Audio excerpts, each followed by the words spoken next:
MWIII in the name as if you even upload. Town.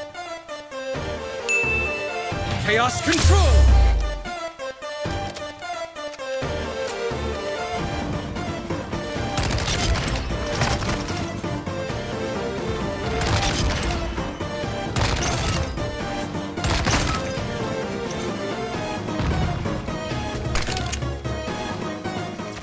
What are you doing? What are you doing? Nothing. Me? Just hanging around.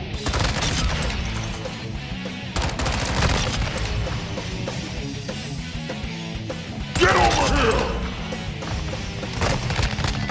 Huh?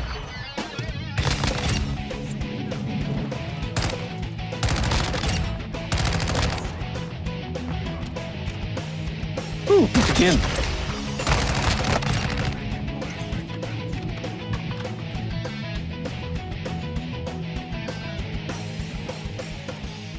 Hello everyone, it's been a good while since I picked up the game again, and that's for good reason. In the meantime, while we wait for the gameplay changes to happen later this year, I may as well get back into the game and shake off some rust. And if you do enjoy these kind of edits and want to keep up on when I release my next one, give this video a like and consider subscribing. The current goal is to hit 400 subs by the end of the year, and it would make my year if we hit that goal sooner. So now let's talk about Modern Warfare 3, the changes coming to Warzone, and a few things that I really hope are changed with them. Sledgehammer Games is taking the reins off of Infinity Ward, thank god, and they're in charge of putting together Modern Warfare 3 and making changes many of us are asking for throughout the year.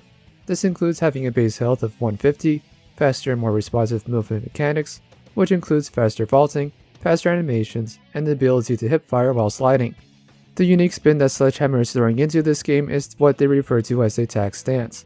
This tack stance is when the operator is holding the gun canted, and we can see what that would look like right now, as it's used typically for either backup optics or for a laser sight you have equipped on your weapon. This time around, we'll have the option regardless what attachments we have, and it will instead be a button press away. The downside to this canted aim is of course not using the main IR sight or optic, and the recoil will be a little more accurate than hipfire, but less accurate than proper ADS. Right now it may sound more like a gimmick than something that is actually useful, since you would have to press a button to get into attack stance, whereas hipfire is still just point and click, but I do feel we're going to get a lot of good utility from this stance depending on how long the delay is to get into it.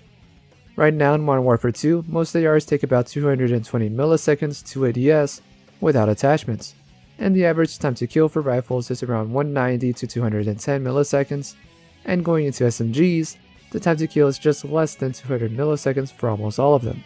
This is one of the complaints I had with the game, where the ADS is slower than the time to kill, which means you're going to lose the gunfight before you could even bring up your weapon. And in Modern Warfare 2, there are only a few attachments that make ADS slightly faster. With the new tack stance, I would imagine it would be faster than 200 milliseconds, and it would be a great way to have a more accurate option than just relying on hipfire.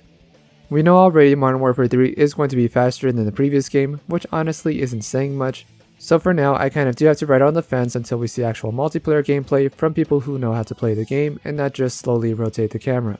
Another thing to note is that all the launch maps are going to be recreations from the original Modern Warfare 2 maps. A lot of people online are saying that this is lazy, but I've also seen many people asking for some of these maps to return.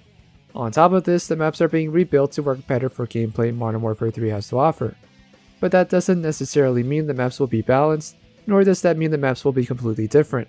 The skeleton of these maps will be more than likely the same. We just may have an extra room or route to use instead of being funneled into the same hallways or trenches.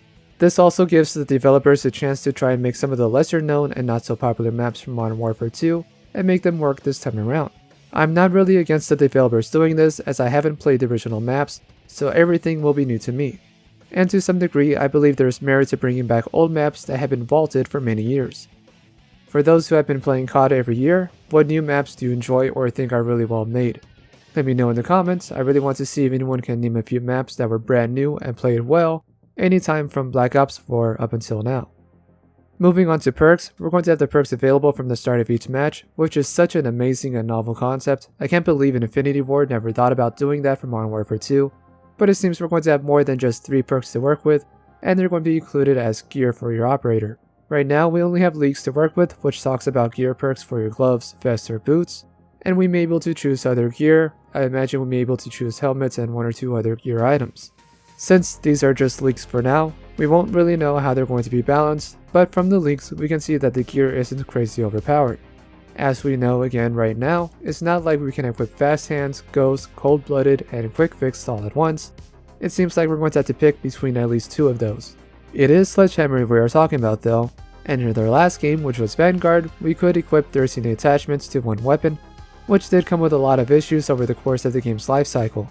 So we'll have to see if they can restrain themselves this time, and not have the game get too crazy with perks, outside of the Warzone pickups or a specialist option that we've seen in the past. And lastly, for this video, the other main concern I have is visual recoil. And yes, I'm well aware of the short campaign gameplay footage we got, which the visual recoil does look cleaner than what we have now, but it's only the campaign gameplay with very little extra effects going on. Again, it's one of those things we can't really say for certain until we get proper gameplay. For those who aren't sure what I mean about visual recoil, it's when the weapon is being jolted around while firing your weapon, as well as smoke effects and flashes from the muzzle. It can all look cool, but having too much of it can be a nightmare to see what you're actually looking at. This isn't a big concern for controller players because aim assist will keep you on target, but as a mouse and keyboard player, there's little I can do to guess which way the enemy is moving, when all I can see is the stock of my weapon, a ton of smoke, and the muzzle flash. This clip on Twitter shows all 3 of these things happening at the same time, and how aim assist kept the player on target, even when they were moving the analog stick in the wrong direction. I'm not going to sit here and debate aim assist, all I'm going to say is that I would like to see what I'm shooting at, and having that at the very least would give me a better chance to deal with everything else. There's a lot more to talk about from Modern Warfare 3, such as having the classic minimap come back, but these are my primary concerns as of right now. So, what are you looking forward to in the next game?